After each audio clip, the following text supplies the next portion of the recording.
It's 2 a.m. You're staring at the ceiling, and your brain has decided to replay a conversation from 9 hours ago. Frame by frame. That thing you said, the way they looked at you, what you should have said instead. You've told yourself to stop a dozen times. It doesn't listen. This isn't a willpower problem, and it isn't you being dramatic. There's a specific circuit in your brain running right now, and once you see what it's actually doing, the loop starts to make a strange kind of sense. If this only happened once in a while, it wouldn't be worth a video. But almost everyone does this. An awkward text goes unanswered, and your brain drafts 11 replies you'll never send. A meeting ends, and you spend the drive home re-arguing a point nobody's still thinking about. If you've ever caught yourself mid-shower, still defending yourself to someone who isn't there, this is exactly what's happening inside your head, and there's a real mechanism behind it. Here's the part that actually feels unfair. Most thoughts fade. You forget what you had for lunch 3 days ago without even trying. But an unresolved conversation can sit in your head for weeks, fully detailed, ready to replay the second you're bored or tired.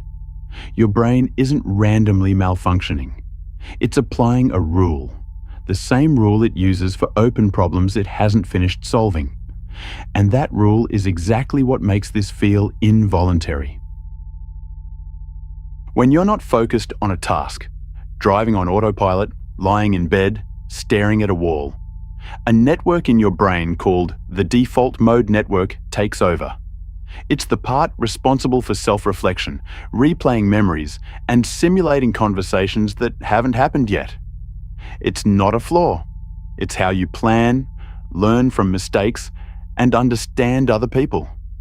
The problem is what happens when this network gets stuck rehearsing the same scene instead of moving on.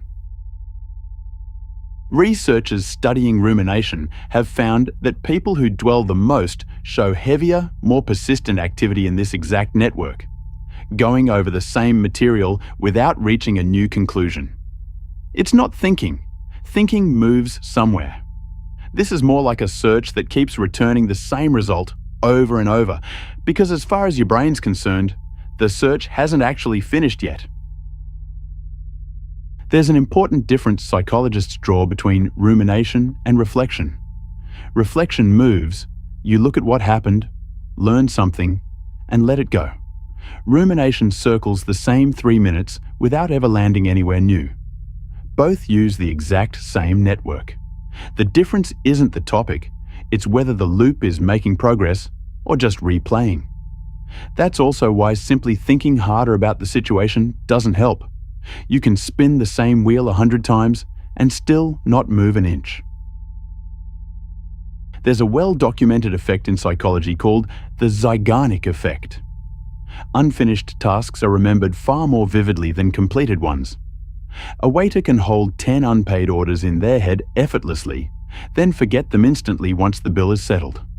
Your brain treats an awkward exchange the exact same way, as an open order, unresolved, waiting for an ending.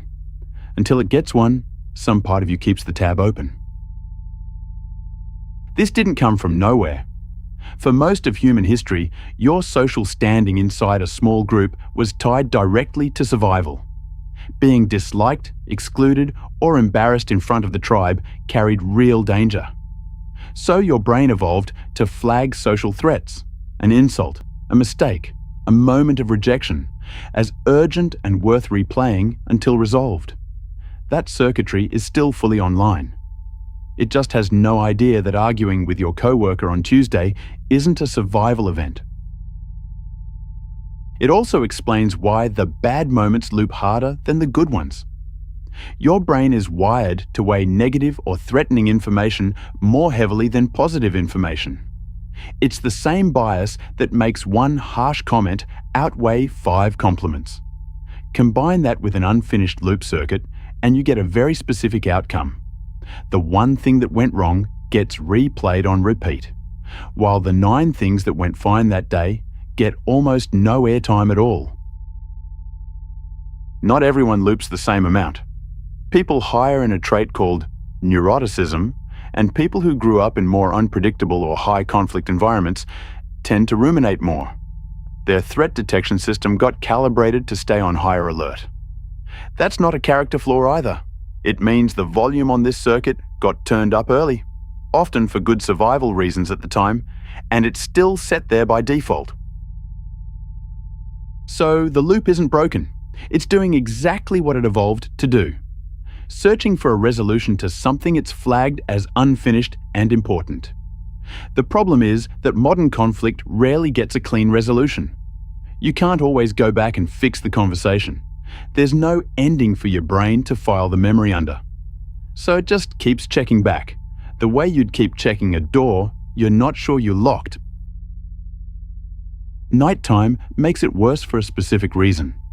During the day, tasks, conversations, and screens keep pulling your attention outward, which keeps this network quieter. At night, the inputs disappear. Your prefrontal cortex's ability to redirect your attention weakens as you get tired, and the default mode network gets the run of the place. There's nothing competing for the microphone anymore, so the loop gets louder, not because the problem got bigger, but because everything else got quieter. This isn't just uncomfortable. Chronic ruminators are shown, across a large body of research, to carry meaningfully higher rates of anxiety and depression over time. The loop that once helped resolve short-term social problems, run on a permanent, unresolved subscription, starts to wear down the same system it was trying to protect, which is exactly why giving it an actual exit matters, and not just gritting your teeth through it. So the fix isn't telling yourself to stop thinking about it. That's fighting a search function with a command it doesn't take. What actually works is giving the loop something that looks, to your brain, like resolution, a real ending, or a convincing substitute for one. There are a few specific ways to do that, and they come from decades of research on exactly this problem. The first is called worry postponement. Instead of banning the thought, which backfires, you schedule it. Pick a 15-minute window later today. The moment the loop starts, tell yourself, clearly, not now, 6 p.m. Your brain isn't being ignored, it's being given an appointment. Research on this technique shows the thought loses urgency almost immediately, because the open file has a scheduled close time instead of no ending at all. Here's what that actually looks like. Say a comment from your manager keeps replaying at 3 p.m. Instead of trying to force it out, you say, out loud or in your head, I hear you, 6 p.m. We'll deal with this properly. Then you go back to what you were doing. At 6, you actually give it 15 minutes. Think it through. Decide what, if anything, you'll do. Most people report the loop barely shows up again once it knows the appointment is real. The second is expressive writing. Spending even 10 minutes writing out exactly what happened and how you feel about it in raw, unfiltered language measurably reduces the intrusive return of that memory. Writing forces the loop out of working memory and onto a page, outside your head, where it doesn't need to be actively held anymore. You're not journaling for insight here. You're closing a file by moving it somewhere else. The third is changing your physical state on purpose. Rumination runs almost entirely in your head, sitting still, standing up, walking, splashing cold water on your face, or doing 20 seconds of hard breathing shifts, blood flow and attention away from the internal network and back toward your body and your surroundings.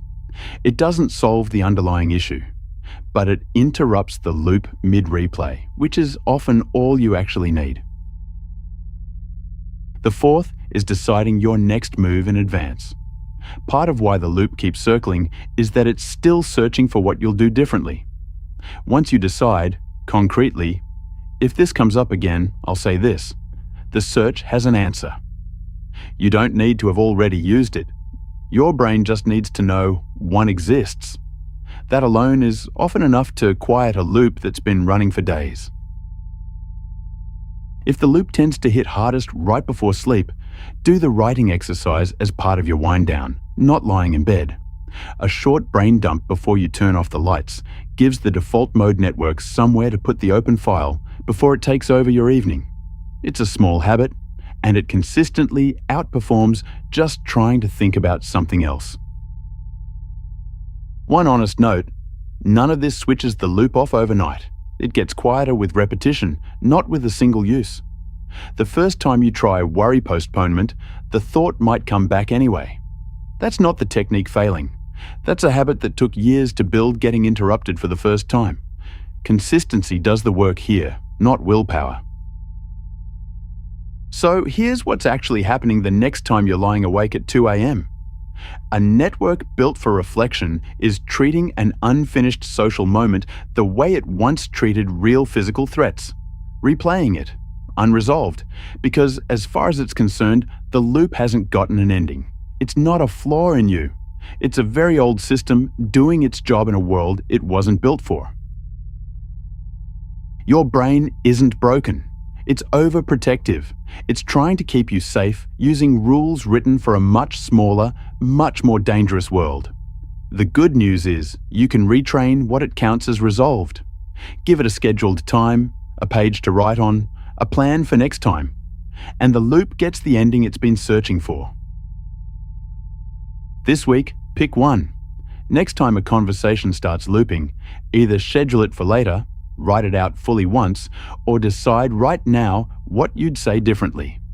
Just one. You don't need all four to notice a difference. You already know this loop. Now you know why it happens, and you actually have a way to close it. Peak Mind. One idea about your brain every week.